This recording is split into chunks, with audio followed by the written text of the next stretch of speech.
Greetings to all of my watercolor friends all around the globe. I'm Laurin McCracken.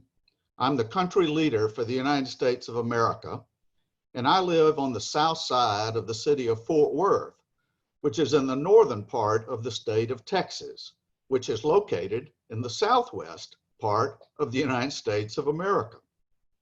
I'm an unabashed realist watercolorist, and I started painting the year I turned 60 years old and just enjoy watercolor immensely. You know, watercolor has been around a long time. And in the first 15 years I was painting, I kept hearing that the Chinese had invented watercolor. And I began to question that. So I began to look into that and found that there's a long history of watercolor, and certainly the Chinese get a lot of credit. But let me give you a little outline of the long history of watercolor. People have used water media since the beginning of time. In ancient history, men created paintings on the walls of caves all over Europe, and as it turns out, as we've learned from recent explorations, is that they're all over the world and have been used for hundreds of thousands of years. And then about 3,000 years ago, the Chinese did start painting in water-based inks, and they drew and painted on rice paper and mulberry paper. This approach became widely used, very refined, and very stylized over time, and is still practiced in that manner. And then watercolor dropped out for a long time. Then in the Middle Ages, the monks used water media to illustrate Bibles and other religious documents and all kinds of things for the church and private sector.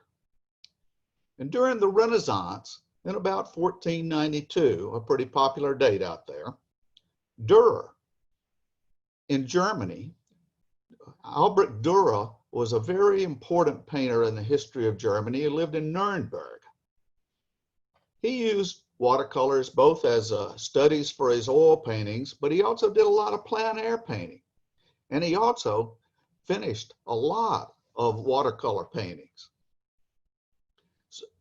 But with all this activity, where did watercolor as we know it today? And I define that as using ground pigments with water enhanced with ox gall or honey to paint on a paper substrate. And if you look at that definition, it really started in England in the mid-18th century. So let's just take a few minutes and look at the beginnings of modern watercolor, which range from about 1750 to 1836. During this period, strangely enough, there were four groups of people that used watercolor a great deal. One were the royals. All the kings and queens and princes were taught to paint and draw in watercolor. Wealthy ladies. The men did all the work back then. They ran the estates, the farms, the businesses.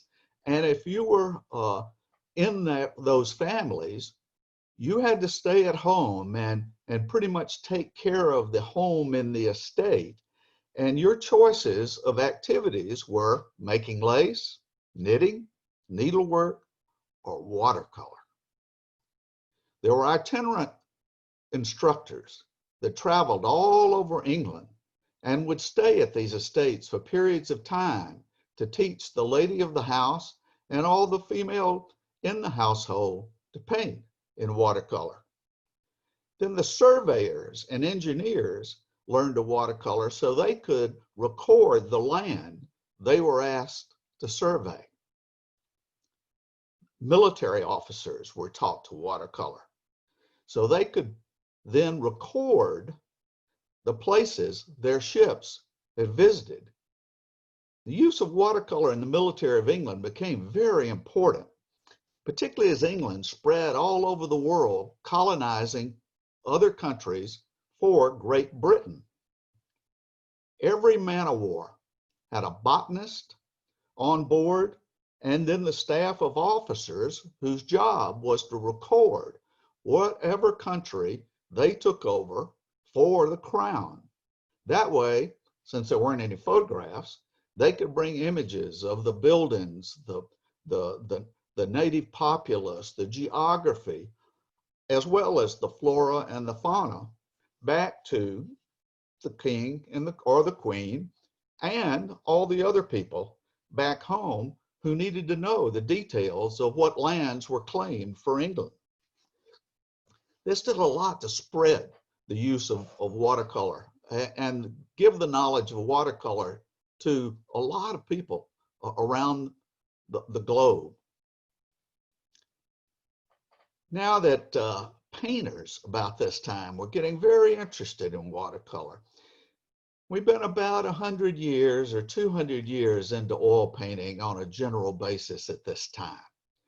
But since the beginning of time, artists have sought to do their paintings and then sell their paintings. And they've ever been in a situation where they wanted to sell their paintings for more and more money.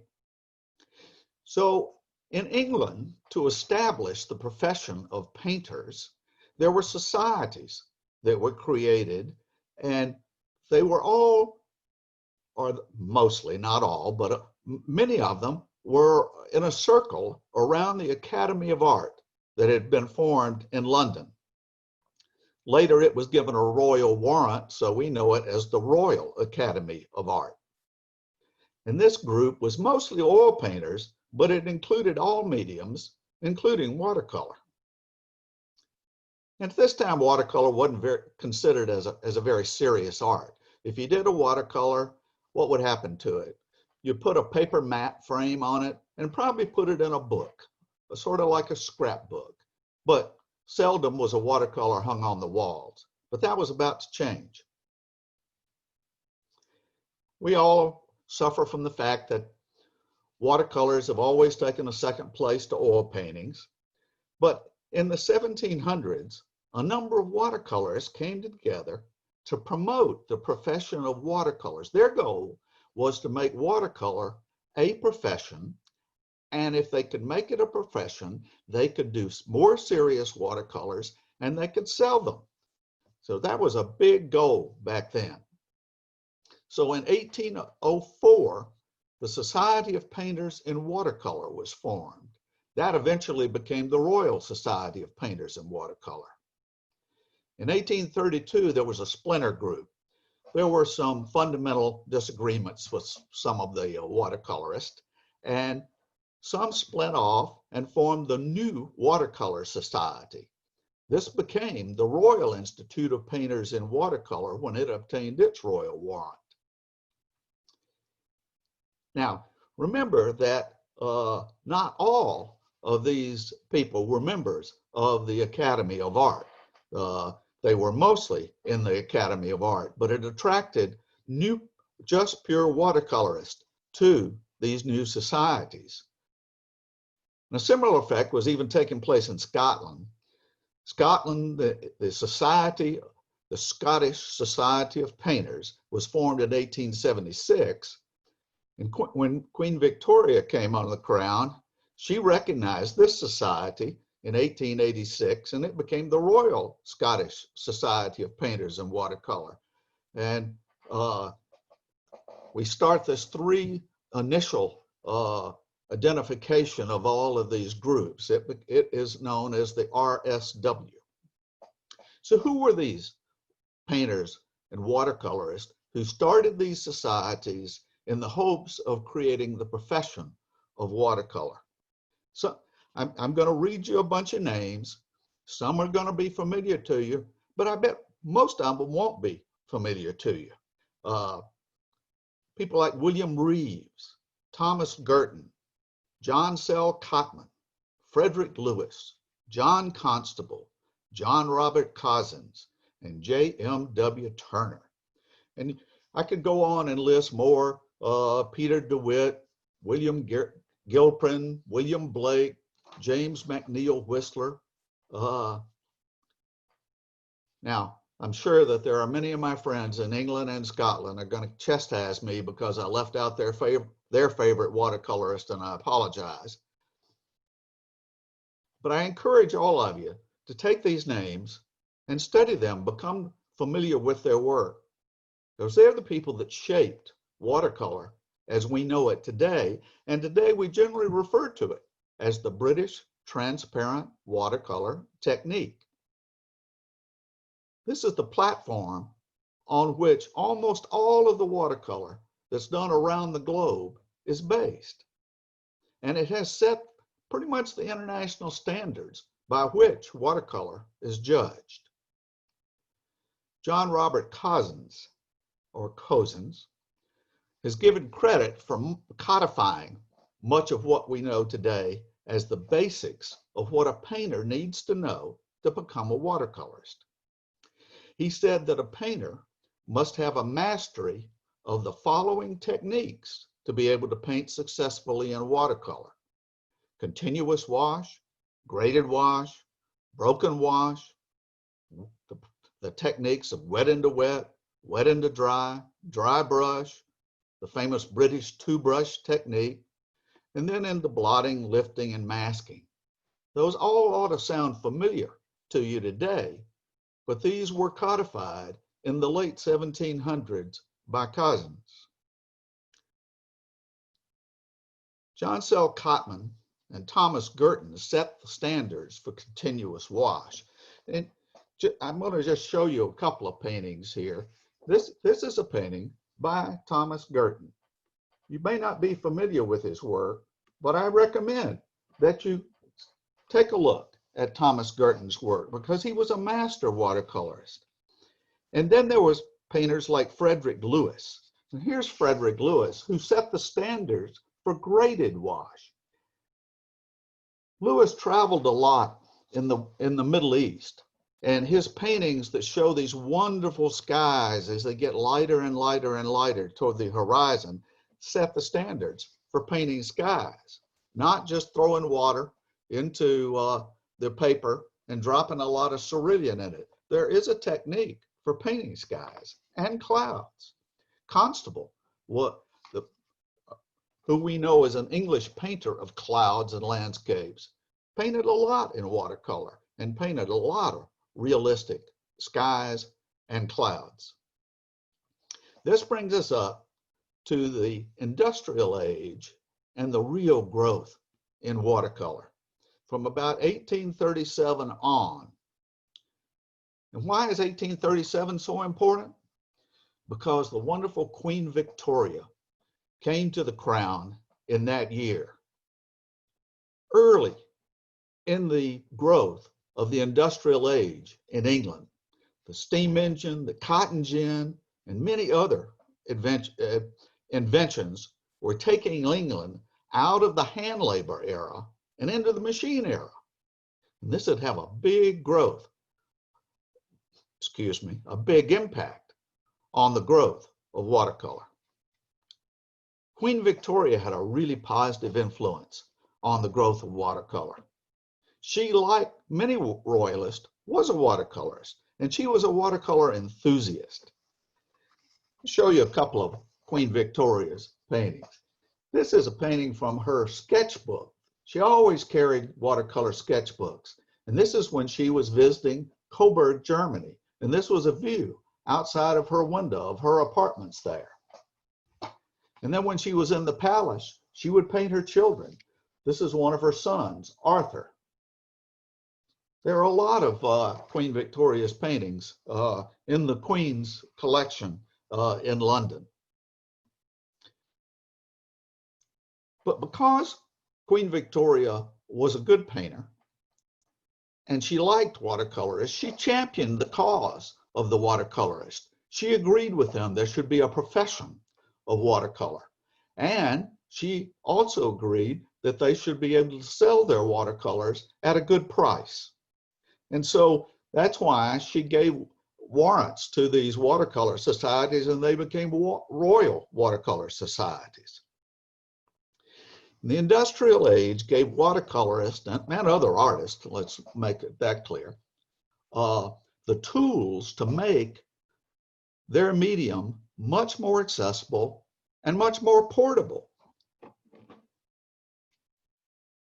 And throughout this period, there were a lot of products that were created to make our work easier. And I mentioned William Reeves earlier, a leading watercolorist. He and his brother became one of the major suppliers of art materials in England, and particularly the watercolorist. Two of the major improvements in watercolor were the making of cakes and then tubed paints. Prior to this, if you wanted to paint in watercolor, you went to the apothecary, you got your dyes, you brought them home, you ground them up, you added your oils, your ox gall, and then you put them in a pig's bladder. And that's how you stored them, or in glass. So neither one of these lent themselves to traveling, painting in plein air, or moving your paints and equipment from place to place. The other big problem was it didn't store things for a very long time. So you'll remember that Turner's father, who had been a wig maker and a barber, after Turner became famous and wealthy, he came and lived with Turner, and that's one of the things he did, was to mix Turner's paints.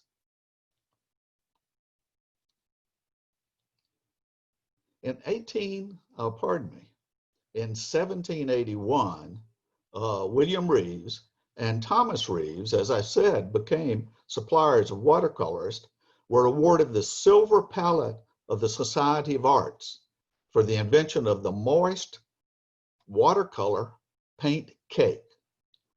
Pretty revolutionary at the time, a time-saving and travel convenience. These helped usher in what we know today as the golden age of English watercolor painting. And the root of the industrial age was mining. And the mining of tin became a big deal in England. And this pliable metal was used to make tin tubes. There was an American oil painter, John Goff Rand. He was from Charlotte, North Carolina, and he was visiting in England. And he saw the tin and he saw how malleable it was, and he invented the tube for holding all kinds of paints, not just watercolor, but oils and even house paints. And he did this primarily not only to make it portable, but also it helped preserve these elements for a long time. So you could mix up large quantities, and therefore you could mix up a lot of different colors, and they would stay good for you for quite a long time.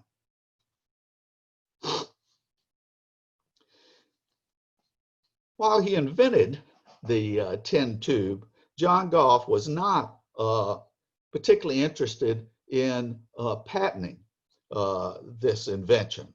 And so when he heard about it, William Windsor, now that sounds like a pretty familiar name, immediately sought out the patent, and Winsor Newton started producing, and along with other, what they called color men, produced moist watercolors.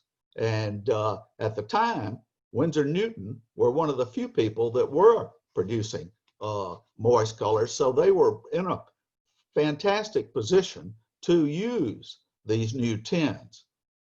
And they added what we today think is a really important aspect of that tube. They invented the all-important screw cap to it.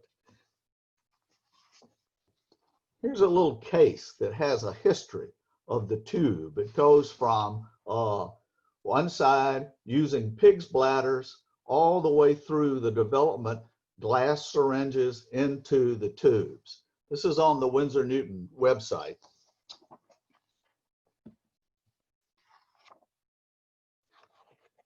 There was another major development in developing watercolor, making it accessible and making it doable by many people. That was the development of a better brush.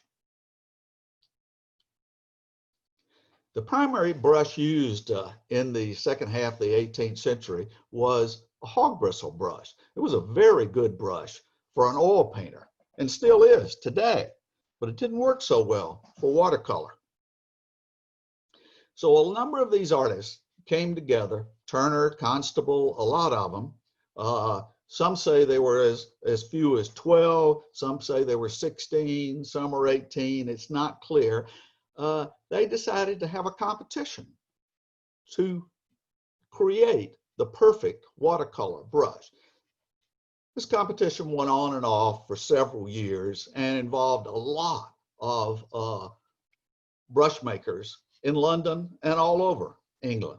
There were brushes of every kind you can imagine. There were feathers and horsehair and rat hair and cat hair, all kinds of materials. But the winning brush maker was the man who had obtained some Kolinsky weasel hair. He fashioned it to fit into a round hole that was held to a piece of wood with a metal ferrule. The watercolor round had then been created. This became the unanimous choice as the best watercolor brush. And it's still the standard brush for applying the techniques of watercolor as outlined by John Cozzens. The Kolinsky round became the preferred brush for a number of particular reasons. The Kolinsky weasel bristle, the bristle from the Kolinsky weasel, can grow to a length of 2 inches or more. And that means you can form a big brush, a number 24 brush. Why the Kolinsky weasel hair? It's long. It has a natural taper to it. It's wide at the base, comes to a very, very sharp point. And when formed properly, this can create a natural belly to hold the watercolor paint. You can see what happens. As you form these hairs in the proper way, then they form this big empty belly to hold the water or to hold the paint. Another aspect of using watercolor in this way meant that you need to involve gravity in forming your paintings. And that means that most watercolorists work on a slanted surface, 11 degrees to 17 degrees. Why these? Because at 11 degrees, the gravity starts to take over the surface tension of the water and moves it down the paper. Above 17 degrees, there's too much gravity and it moves the water or the paint out of control. So if you're going to use the British watercolor technique to create a continuous wash, the best way to do that is to have your watercolor paper tilted at 11 to 17 degrees. I keep mine at about 13 degrees. Works really well for me. Of course, during this period, there were a lot of changes to the substrates on which watercolor was painted. Because back then, there weren't very many papers made, especially for watercolor use. They didn't have sizing on them, and the paper became too absorbent. One of the first people to produce paper for the use in watercolor was Whatman. He perfected his wove paper in the 1780s, and the company still produces really fine watercolor paper. Now, Fabriano Paper in Fabriano, Italy, claims it made the first paper especially for watercolor. They've been making paper for artists for a long time. They made a mold-made paper that both Michelangelo and Da Vinci used for drawing and for washes. And there were a number of small paper mills, both in England and on the continent, that began to make paper for the English watercolor trade. Now, unfortunately, Fabriano can't tell me exactly when they started shipping paper to England, and so it's unclear when watercolor paper became generally available in England. but certainly it was in this time period of the 1750 to 1780 period. So today we have lots and lots of tools. We have all kinds of manufacturers that make paint, brushes, paper, and many wonderful and some pretty bizarre tools for the use of watercolor. And these vary country to country. I'm telling you about the standard in England, but that changes a lot as you move around the globe. You find a lot of people in India, for instance, painting similar to the English, and that's pretty obviously why. But in Russia and other places, there are different tools used. So we see that watercolor changes in its character as it moves around the globe because of the different tools that are used. Let me visit one more development that happened about this time in England in the mid-19th century that impacts watercolor even today. If you want to buy a watercolor in the period that I'm talking about, 1750 to 1850, you generally had to go to an artist's studio and commission that person to do a painting. If you were very wealthy, you would have the painter come to your home and maybe live in your estate for a period of time and paint a series of paintings, oils or watercolors, for your walls or the walls on other property that you own. But this limited when and where paintings could be available for sale. And the big opportunity every year were the shows that were given at the Royal Academy of Arts. And that was the major opportunity for people to see paintings and that they might purchase later. So you can see why it became so important and so competitive to get into these Academy exhibitions. That all changed. It changed when Turner bought a second townhome not far from the townhome in London where he used for his home and his studio. And he used the second townhome just to show his paintings and for people to come and view his paintings and purchase his paintings. He had so much success at that it wasn't very long to other painters and particular watercolorists were buying townhomes in this same neighborhood and setting them up as galleries. And people were buying townhomes, inviting painters to show their paintings, and the gallery movement had started. And that still is the primary way that people purchased paintings around the world.